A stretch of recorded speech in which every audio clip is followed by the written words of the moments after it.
Farsa ang kunin dito na TNC o kaya naman Lilia para meron silang pangkota doon kung sakali. Instead, it's Novaria. Ganun pa rin. The nuke mage that we're looking for, ang tatapat nila, pampalagkit sa kanilang composition. Meron na sila sagot kahit paano dito sa 1-1. TLPH might consider that. Pero ang isa pang nagiging sagot dito na nakita natin kahapon, Nathan, TLPH, nanalo sila with that Nathan when they picked it up once dito sa ating regular season. Pero hindi, babalik sa Harit ang TLPH. Mid-range ang kanilang atake dito. Looking for their roamer. Sa mga ganitong moments, ang natitira is Badang or Hilda. And that could be the option for TLPH. And may Arlot pa rin naman. What is your Daddy JP stun hero? The combination, that is the Khalid. Napipiliin ni JP at ng TLPH. This is them looking for the backlines. Parang ayaw na nilang masyadong patagalin yung laban. They want to try to look for Lancy na nandun sa likuran kasi alam niya na hahanap-hanapin siya eh. So TNC needs to have an answer for that. Parang hindi ko nila gusto mag-fight dito. Remember they pick up the Iksha before? Yes. Kasi front to back to TLPH, pangharapan yung gusto nila gawin. Although may dive itong si JP, it's not gonna be a quote-unquote dive hero kasi wala siyang halos makakasabay na magsusupplement ng damage. Right. Meron pang dive ang TLPH, don't get me wrong. Pero damage na pang diver, yun yung magiging problema. It's the Granger instead. So, as we said, hindi nga talaga sila kukuha ng fighter. Kasi ang idea dito, meron nga silang pag-dive pero wala sila nung parang pang-abot doon sa Zushin at Harit, di ba? Yep. Kailangan pa nilang lumapit and it will be awkward for them to fight. Kaya naman, lalabanan ng konting range dito, nagdagdag ng range ang side ng TNC.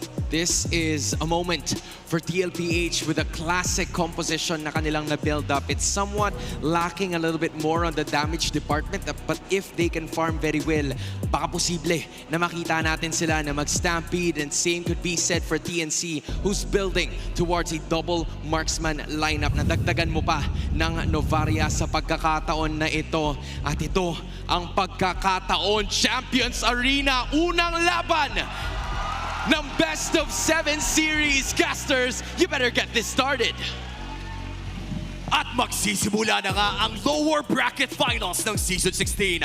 Pumuso ang TNC Pro Team kahapon at nakita natin ang kanilang kagustuhan na lumaban sa mga kampyon. Pero ang kanilang kaharap ngayon, Team Liquid Philippines, the reigning, defending MPL champions. Hindi rin ito nagbibiro dahil ito yung version ng Liquid nakakagaling lang sa talo, nakakagaling lang sa defeat against Aurora. Yep. And kita naman natin parang kilalang-kilala talaga nilang isa't isa. Yung draft ay nagkaroon ng konting deviation coming up from both sides. Pero itong deviation na ito naging familiar na tayo kasi nakita na natin ito na ginamit nila nung regular season. Oo, at nakita na nga rin natin, when we look at the composition of the side of TNC Pro Team, nasanay na tayo ng mga mid-range mage ang ginagamit dito ni Lancy, mga Zushin, mga Lunox, syempre, signature. Pero ngayon, kakaiba na. Mas malayo artillery range on this Novaria. Kasi may mga, may mga tulad pa nila Kimi, nila Farsa. Pero I think yung combo nung Alice and pa rin yung Novaria ay super tempting for TNC. Kasi kapag nag-start yung team fight, kapag tinignan mo yung heroes ng TLPH, medyo dependent sila if makakapasok ka sa loob ng mga skirmishes. Pero imagine mo, nasa ilalim ka ng Astral Echo, na shout sa Echo by the way, and may Throne of Ruin problem ka pa. So malaki yung protection ng TNC. Ito yung box na hinihingi ni Wolves sa kanyang keys to victory. Oo, grabe din pala, no? Kapag natamaan ka ng Astral Echo, mas malaki yung chance na matamaan ka ng Avatar of the Guardian. At ito na yung nauuso ngayon eh. Yung mga Alice combo natin na may mga kasabayang Gatot Kacha o Rock na mauunang pumapasok yung Alice with the Throne of Ruin. Tapos may immediate follow-up muna doon sa kanilang rover. Sa totoo lang, medyo mahirap nga yung kakaharapin ni Carl TZ. When it comes to the objective, ni Sanji ay sinubukan din naman nilang banatan. Charmo ngayon ang naiipit doon sa gitna ng laban. Na-slow pa nga siya doon sa dasal ni JP. Yeah, grabe yung suntukan sa mid lane. Talagang alam nila, gets nilang dalawa. Ito yung pinampanalo nila sa mga games nila nitong playoffs. Yung prioritization dito sa mid lane. Kasi dito talaga nanggagaling lahat ng pressure. Pero mauna, mag-turtle si Carteezy. Chak! No!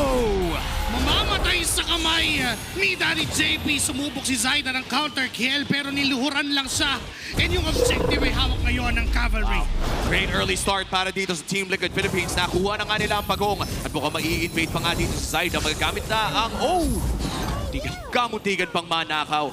Tapang ayaw i-retry ni Zaito yung kanyang purple buff. And again, this is all the mid lane pressure from TLPH. And ang kinaganda kasi sa lineup nila, sila yung stronger sa early game, especially having that Zushin. Actually, yung Zushin lang mid-prio na kagad din eh. Dagdagan mo pa ng Khalid na may damage, na may konting stun kapag umabot ng level 4. This actually perfectly fits dun sa win condition ng TLPH na kailangan nila makalamang sa early game kasi grabe yung mid-game power spike nila, lalo kapag nakuha na ni Harit yung kanyang first item. Bilis din kasi nung ikot na imagine kahit makita mo ng Mountain Shocker, teka lang, sa gitna kasi ay merong laban. Sanji na paggamit ng Crimson Beacon para lang umatras doon and going back, kahit nga sabihin mong gamitan ng Mountain Shocker, kung mauuna yung Team Liquid doon sa mga pwestong gusto nilang puntahan, yun yung hirap na kakaharapin ng TNC. Yeah. Parang na talaga, medyo kailangan maghintay ng TNC ng proper timing. And TLPH, sila naman talaga yung taga-dictate. Sila yung aggressor in this game.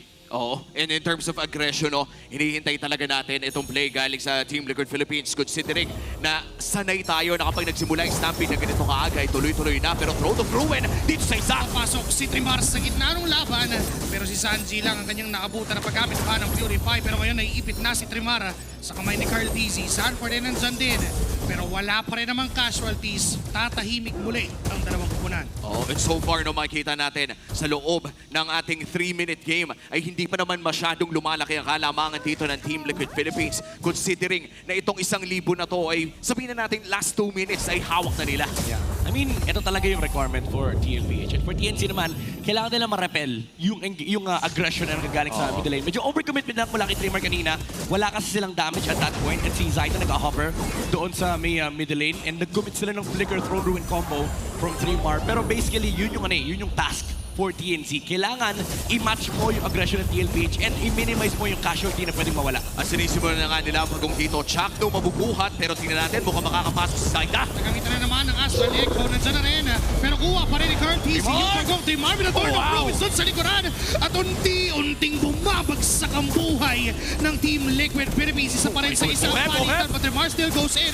Oheb ay sumayaw sa gitna with the Zaman Force. Pero wala pa rin mamamatay. Isa sa isa. Pero Turtle ay hawak ng Team Liquid Philippines. And that's 2 turtles na masesecure na ng Team Liquid Philippines. At bukod pa lamang dyan ay nakikita natin kung gaano ka-confident si Oheb on this Harith. 3 yung sinasayawan niya on that Zaman Force. Yeah, but that's that's also a small win for TNC kasi ramdam natin parang sinasampulan nila yung Team Liquid Philippines, gaano kalakas yung kanilang team fight. Especially having this Yisun Shin and Granger. Pagdating ng mid-game, kaya nila sabayan yung power spike ng Team Liquid Philippines. And magkakaproblema sila dito kapag nabuo na ni Trimar yung kanyang mga defensive items per se. Papasok ngayon, ito si Sanford at si Zaida ang target niya. Tinamaan binuhat at tutumbas sa kamay ng Sansan Duo. At may invasion pa mula kay Carl TZ. Doon sa kabilang parte ng mapa, may ginawang plano ang Team Liquid. Sobrang gandang read ng TLPH. Alam nila walang skills itong TNC. Nag-reset yung mapa. And si Sanford nag-skip na ng waves. Sabi niya, Carl, halika rito, may papatayin tayong ex-teammate natin. Oh wow, at mukhang papasok na rin si Trimar doon. At tinamaan ng Jolen mula kay Lanzi. Tutumba yung Torre kasabay ng buhay ni Oheb. At hindi pa rin titigil ang TNC. Lumuhod na itong si JP. Nandiyan naman si Sanji. Tinamaan ng unbreakable ang mga bala mula sa Rhapsody. Pero aatras na rin ang Team Liquid at TNC. Pero nakabawi doon ang Phoenix Army. And Nancy from downtown ay natamaan si Oheb. Hindi mo naman kasi mapupurify yung damage ng Astral Shatter. Oo, kahit i-purify yun, kapag tumama na sa mukha mo, wala na.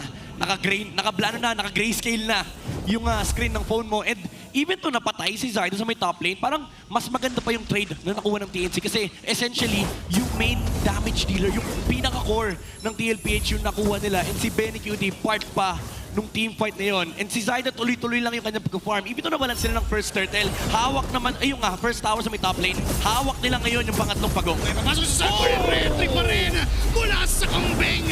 Ngayon mapipilitan umatras ang members ng TLPH dahil tumumba na rin si Carl TZ. Mukhang isusunod si Sanford. Unti-unti, tinatamaan ng mga bala. Pero si Chakno ay makukuha din pala ng double kill for Oheb. Gumagante pabalik ang cavalry. At hindi pa sila tapos. Susubukan maghabol. Si JP ay nasa likod ng mga members ng TNC. At susubukan na lang ipitin. Pumasok sa loob. Kumpwentorin na lang ang kukunin. At mapapa-flicker pa si JP. Wow, very aggressive ang Team Liquid Philippines ngayon at halos dumoble na nga ang hawak nilang pera against TNC Pro Team. That was an initially good engage mula kay Trimar, pero napaliktad pa. Yeah, importante sana yung nakuha nila, napatay nila yung jungler ng TLPH, but JP with that raging Sandstorm and nag-disperse yung TNC. And yun yung medyo downside no, ng ganitong klaseng lineup since majority of TNC's members are damage dealers. Nung pumasok yung Khalid, medyo nag-hesitate sila mag-commit sa team fight. And because of that, TLPH OHEB was able to find good angles for the Zaman Force, yung kanyang mga dashes kasi essentially, nag-buy time yung Khalid para mapag-dish out sila ng damage. Muntik-muntikan nga lang doon si Sanji na ipit na. Diyan din si Chaco Third Romis ay nagamit Oh, wow. pa. Hindi na nakatakas pa. Etong si Chef Sanji. Ang makukuha siya ng TNC pero mukhang hindi pa tapos. Pipilit pa ng pwersa ang laban ng TNC. Oo, Chuck No, mukhang tatama dito yung bangka. Pero mukhang makakaligpan naman sa likod si Sanford. Sa likod si Benny Cutie, hinahanap niya! Tinamaan si Benny Cutie ng Land Smasher na yung damage para kunin ang buhay ni Benny Cutie. Energy eruption mula kay Curtis. Sanford still goes in and may sumayaw pa sa likod. Si Zaida yung gusto niyang targetin. Pero bukod kay Benny Cutie ay wala nang mamamatay. Grabe si Sanford. Pinaalala niya kay Benny QT. Ben, naaalala mo nung tinawag akong Apex Predator? Ito yun, no, pagka-dash nung Granger, quick punish mula kay Sanford. Even though nakapag-dash pa siya papunta na sa pader, there was this flicker play mula kay Sanford and nag-land yung kanyang shaker. Oo, at yun naman kasi nakakatakot no, when you're facing this lapu-lapu coming in from Sanford. Ito yung isipin mo tuwing may flicker itong taong to, naghahanap talaga ng katawan niya. We saw it already doon sa loob ng jungle. Si Zaida nahanap niya. At ngayon na up yung flicker, nahanap naman niya si Benny Cutie. Pero naku si Sanford! Si Sanford yata ang unang tatargetin. Kasama yung AOG ay nakuha din ang buhay niya, Carl TZ. Falling 60% HP at pinapaalis ng TNC ang TLPH dun sa Lord. Kailangan ingatan ng TLPH yung kanilang pag-control ng mga teritoryo kasi napakalaki ng box ng TNC. Throne of Ruin, it's not gonna land on Carl TZ. Pero ito yung masabi mong mahirap for TLPH. Kapag dikit-dikit, kapag sama-sama yung TNC, walang ligtas sa kanila. Kahit yung lapu-lapu kaya nilang bigyan. At higit sa lahat, no, yung lapu-lapu na ito, kahit pa sabihin natin na kanina pa nakakahanap ng mga magagandang plays, si Sanford ay nahahanapan din ng TNC Pro Team ang kakaibang mga anggulo na yon, katulad lamang nung nakita nilang wala ng skill si Sanford. At sisimula na nga ng Team Liquid Philippines sa pinakaunang Lord ng ito. Mukhang minamadali ng TLPH na dyan sa Chakto para harapan. Body-body, Appraisers right in the retribution kay Carl. TZ pa rin yung Lord at si Zaida ay naipit pa sa kamay ni Sanford at ni JP. Ngayon si Trimar na nandun sa gitna. Chakto ay tutumba na rin. Ngayon 5 miyembro ng cavalry sa harap ni Trimar pero makakatakas pa rin siya. Taipit pa, pre! Mukhang nag-research itong TLPH for the past 2 days. Kita naman yung behavior ng TNC. Understandable behavior to para sa mga jungler. Kapag damage ka, okay lang yan. Kahit iwanan mo muna yung Lord, pwede ka muna kumuha ng farm, pwede ka mag-control ng side lanes, pero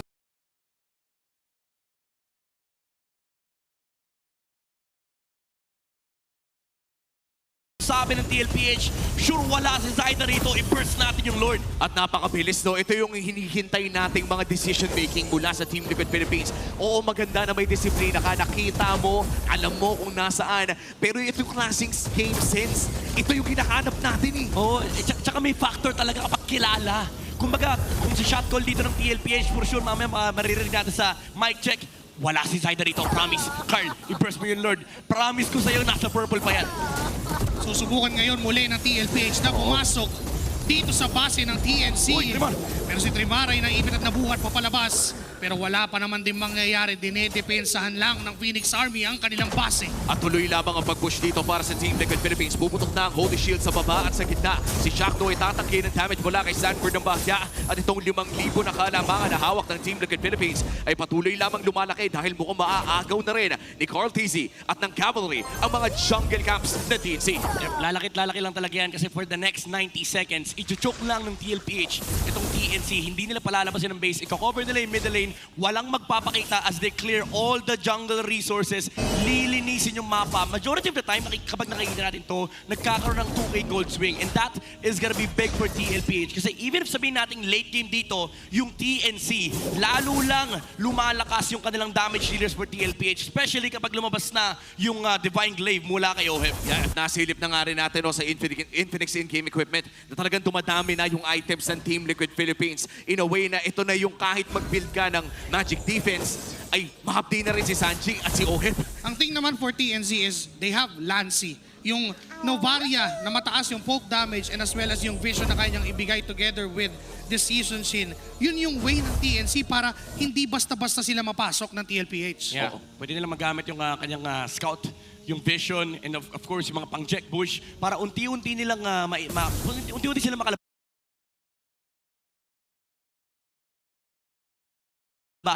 sa kanilang base, makover yung mga bush. Pero ang isa pang problem nila is kailangan pa nila mag-clear ng wave. Arteezy even using the retribution to chase Chapnu. Grabe. Ayaw talaga nilang pigilan. Ako si Chaknu! Tutuloy yan. Ang TLPH sa kanilang stampede. Si Chakno, kailangan na rin ng HP. Thorn of Rubens ay tumama doon sa mga members ng TLPH. Pero Sanford goes in doon sa likod.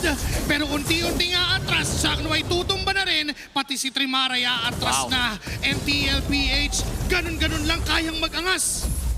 At habang nangyayari yun no, ay nakakuha tayo ng napakadaming mga objektiba as well for Team Liquid Philippines. Recta Lord pa para kay Oheb. 2 objectives plus a winning team fight. It almost looked dangerous for TLPH. Ang ganda nung nakaharap na punish ni Trimar, but Sanford shut it down. Hinarapan niya yung tatlo, men. Lahat ng damage dealer, nawala yung damage ni Trimar. Sabi niya, nasan yung mga kampi ko? Ayun, pinagkahampas nung lapu-lapu. At nakakatakot yun no, if you're Team Pro Team, considering na yung mga backliner mo, hindi naman ganun kakunat. Yeah. You're looking at a Novaria and of course a marksman sa loob ng gold lane. Ito rin siguro no, yung nakikita natin kung bakit bumabalik yung mga fighter golds kasi hindi masyadong kailangan alagaan yung mga fighter gold lanes na yun. Yeah. Ang lalakas mag-zone Lalo ang build ni Sanford dito is medyo hybrid, meron siyang damage. Pero most importantly, he does have the defensive capabilities to deal with the Granger, yung Alice kasi meron siyang radiant armor, and yung damage reduction din. Yung pagtalo ni Sanford kanina, 3 yung tinamaan niya. So almost maximum damage reduction yung nakuha ng lapu-lapu. At mukhang tuloy na nga ang pag-push dito para sa Team Liquid Philippines. Uunahin nila ang mid lane. Yung bottom lane ay may cover ng Season Shin. Nagamit na rin yung Astral Echo para tingnan kung nasa ng mga kalaban ng TNC sa gitna ang baterya. Pero si Tremar nandun pat naiipit. Nasa labas ng base. Thorn of Rubens ay kinasa pero wala siya kasawang damage. At si Tremar ay tutumbas sa kamay ni Carl Tizzy. Ngayon yung 4 na miyembro ay dedepensa pa rin. Yung gitna ay pwede ng muli. Susugod muli ang TLPH. At mukhang tuloy lang ang mga waves. Si Chakno ang haharap para sa side ng TNC Pro Team. Matatamaan ng energy eruption pero makakapag-clear naman sa pinakauna. Subok na ngayon ng TLPH na tapusin ang laban. Raging Sansom sa likod. Nasa-zone lang ang mga members ng TNC. Pero yung likod din naman ng TLPH medyo delikado at ngayon wala nang nakaharang. Ngayon wala nang obstacle. TLPH will get the first blood. Clean victory para dito sa Team Liquid.